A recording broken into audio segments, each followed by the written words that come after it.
Hey, it's Chris. Welcome to my iPad mini review. We're gonna talk about all the stuff that you care about that really matters, but I wanna start by talking about this so-called jelly scrolling effect. Everyone's been making a big deal out of it, and I just wanna hit it right out of the gate. If you're unfamiliar, some people out there have been saying they don't like the way that this scrolls. Apple has said officially for the record, it's supposed to look the way that it does. That's just part of the technology here. But pay attention, see if you can notice what I'm scrolling here. As I'm scrolling up and down, the part that's next to my finger seems to go faster than the other side of the screen. This is that jelly scroll effect. And in day-to-day usage, it's not very noticeable to me, but once you see it, it's hard to unsee. Let me throw something at you. I was trying to explain this to somebody else, what the jelly scrolling effect was in person.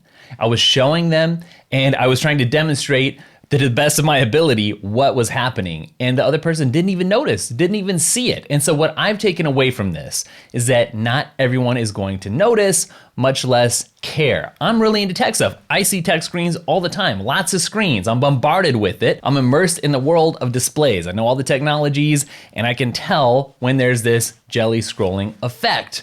But a lot of people, and maybe even most people, won't be able to notice. That's why if you look at some of the reviews out there from reputable sources, they'll say that there's some minor issues with the screen, and this is what they're talking about.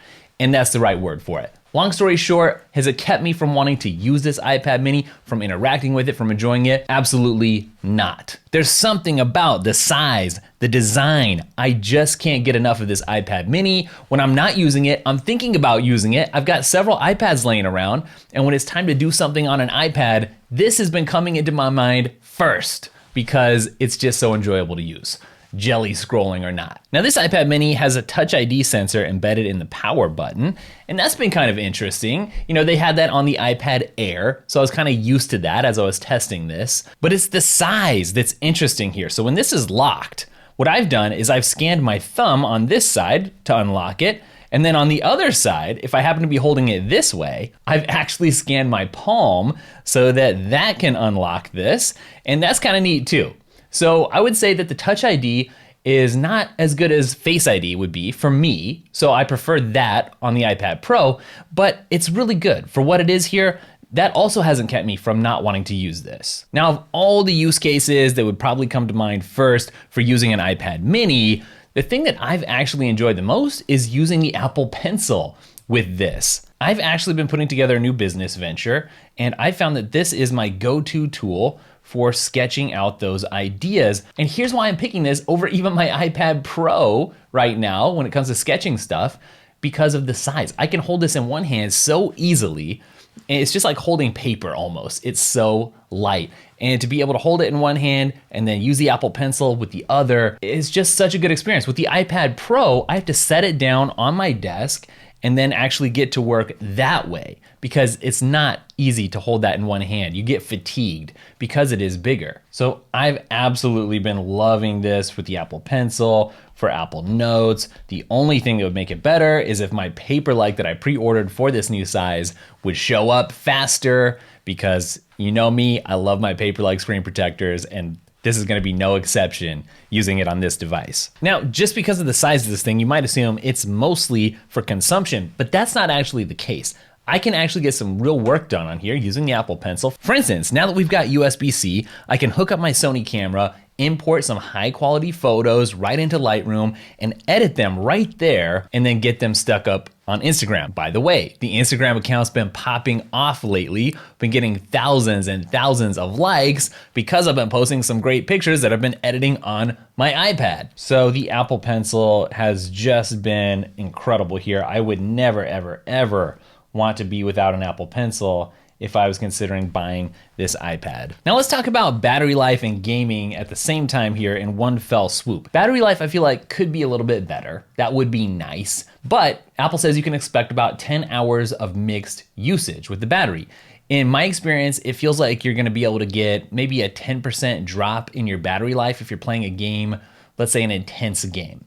And a little bit of a less intense game, you might see maybe a 7% drop in battery life. And maybe that'll help you gauge based on the kind of app that you're using, whether it's really demanding or intense versus just kind of a chill app. So while I do wish that I could game on here for longer in between charges, I'm really happy with how gaming actually works. And I'll tell you why. Because this thing is fast. It's got some really great guts inside. So for the types of activities that I'm using this thing for things like gaming, video editing, watching videos, emailing, surfing the web, reading, photo and video editing, this has been plenty fast. In fact, so fast, I haven't even had to worry about the performance here. There's nothing here that's slowing me down in any way, shape, or form, no matter what I'm doing. By the way, I'd like to take this opportunity to just say, if you're liking the vibe of this video, why not get yourself subscribed? Because I'm talking about great iPad apps constantly, several videos throughout the year. If you haven't run into one of those yet, I'll link some up down below. But for instance, that's where subscribers know I've introduced really great apps like this one, which is Jarvis, the AI writing assistant that you can tell, hey, write me a blog post, and it will write you a comprehensive, non-plagiarized blog post on whatever topic you would like it to. So even though with the Mini here, I'm not probably gonna be using a keyboard most of the time, I can still get some serious solid work done using apps like Jarvis and voice dictation or the Scribble tool or just the on-screen keyboard. Something else that's absolutely awesome here is the upgraded front-facing camera. Just like on the iPad Pro, it's not in the place that I'd prefer it, right? But Apple kind of considers this an orientationless device. So it's kind of up in the air, which way is up, down, side, or side. But that aside, I have really loved using this for Zoom calls, right? For Cisco WebEx meetings. I don't enjoy the meetings, right? But I do enjoy using this for the meetings. It's got center stage now, so the camera can follow me around. That comes in so handy. And this front-facing camera here, this used to be 7 megapixels. That's been upgraded to 12, and I can tell the difference. I would never use my old iPad mini for a video conference. This, I'll grab it any time of the day and feel confident about looking good, my whole environment looking good in that meeting. Now, speaking of meetings, one thing that I think could use a little improving is the speakers. Now, don't get me wrong, the speakers are great. I'm glad that we have stereo speakers. That is awesome, not complaining about that. But it's just, if you're in a meeting, for instance, then they could get a little bit louder, right? I don't think I'd want to use these necessarily for a meeting without my AirPods, for instance. So speakers, passable, not a reason not to buy it. It's just, it's hard to find anything bad to say about this. So that's one little thing I can say I just wish was a little better. Just a little bit. Now, some people have been complaining about this. Do you know what I'm talking about? When you're looking at this, do you find something to complain about? If you can't, let me explain. Some people have been complaining about the padding, the spacing in between icons on here. I gotta be honest, I haven't really cared or noticed. I saw people complain, I was like, oh, okay, well, yeah, but I just was using it and I didn't give it a second thought. I think most people are probably gonna fall into that same boat too. The spacing doesn't matter all that much to me if I can get in and do what I need to do. And honestly, if you watch my focus modes video where I change out my home screens throughout the day, depending on whether I'm working or if it's personal time or whatever, you know, it just, the home screen is dynamic enough for me that I'm really happy. And I don't need to worry about or complain about the padding, the spacing between icons. So that hasn't been a big deal for me. I've really enjoyed watching videos on here, I have to say. This makes the perfect couch device. What do I mean by that? It's bigger than your iPhone, right? So if you're gonna watch some videos, kick back and relax, and in a nice comfy place, could be the bed, could be a couch or chair or something, this is perfect for that. Again, for the same reason I like using it with the Apple Pencil. You can hold it one-handed really easily. This is just so light and comfy and awesome. That's why I say it's the perfect couch device. Now for something like email or notes, I would say this is okay to use the on-screen keyboard. It's not bad, but obviously I think it's not really meant for really heavy duty emailing, productivity stuff, note-taking that's not by hand. One thing I do really like is that even in landscape mode here, I can easily reach everything with my thumbs, and that's pretty cool. And then, you know, this does have the Scribble functionality, so I can come in and activate that and grab my Scribble pencil here and just kind of type and erase stuff. And that is workable, right? It works, and it's kind of fun, but it doesn't go super fast. So I think this works the best probably for filling out things like forms. I don't really consider it a substitution for using an actual keyboard just because it's slower than typing. It's cool, it's very cool. It's great for inputting text when you have to, but it's not something that you want to rely on for your long form stuff. That said, you could use this as a workstation because it's plenty powerful if you don't mind the screen, and we'll get to multitasking in just a second. But if I was going to hook up a keyboard, I think I'd probably go for something like the new Mini MX keys by Logitech. I love the full-size MX keys. Really, really great typing experience. I haven't gotten a hold of this mini version yet, so let me know if that's something you guys want me to review. And maybe together with this, drop me some comments. But you know, propping this up as a stand here and putting a keyboard in front of it and doing some multitasking, it's really doable. I mean, there's no reason why you couldn't do that. I feel like this is a very capable machine for multitasking. You know, you have people saying, well, why can't we multitask and see 2 windows at once on the iPhone? We really want that, especially on the Pro Max. So people are willing to multitask on something as small as the iPhone. So multitasking here is very, very doable when you put it in that context. It's not quite as nice and spacious as the Air or the Pro, but you can get plenty done here. And in fact, I have been. It's absolutely perfect for dragging and dropping stuff, so that is no problem. Multitasking is actually pretty good here. Something else that's actually pretty good too is the quick note functionality, where you drag up a note and you go ahead and clip stuff to your note. You can just say add to quick note. It'll add it right in here with a quote, and you can move this around. You know, if you're a subscriber, you probably saw my iPadOS 15 video where I talked in depth about quick note, how to get the most out of it.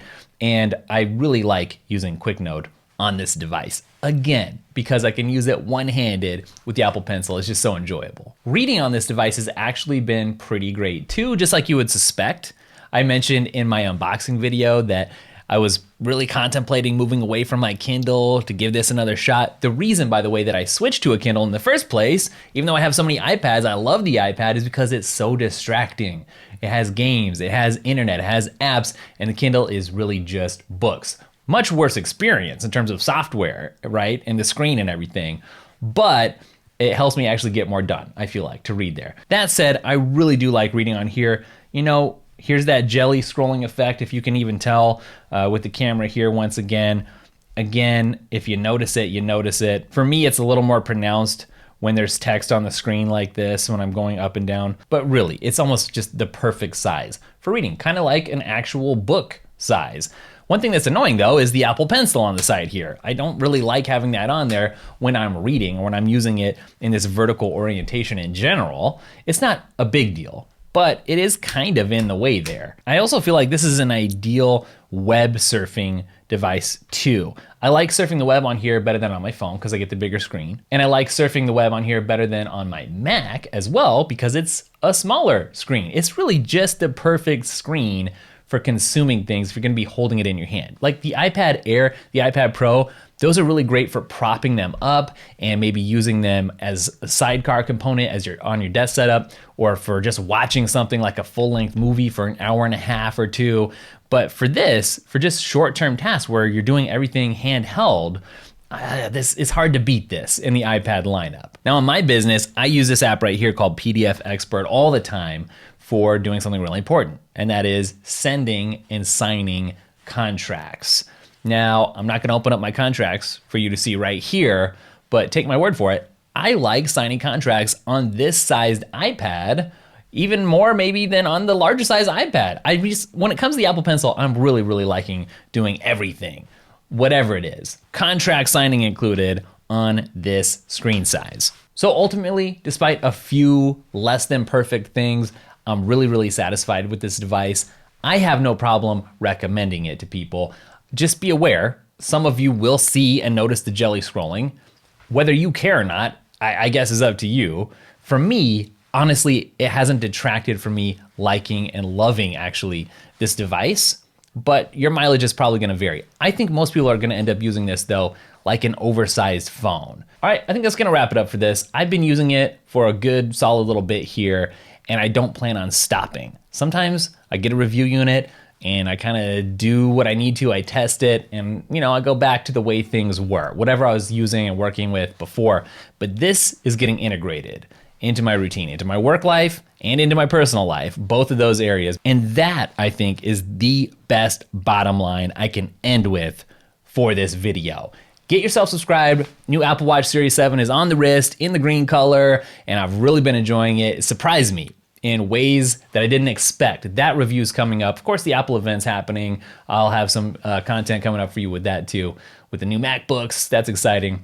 But thanks for hanging out. And make sure that you're subscribed to Daily Tech all over the internet. Those links are down below. I'll catch you guys in the next video. Later.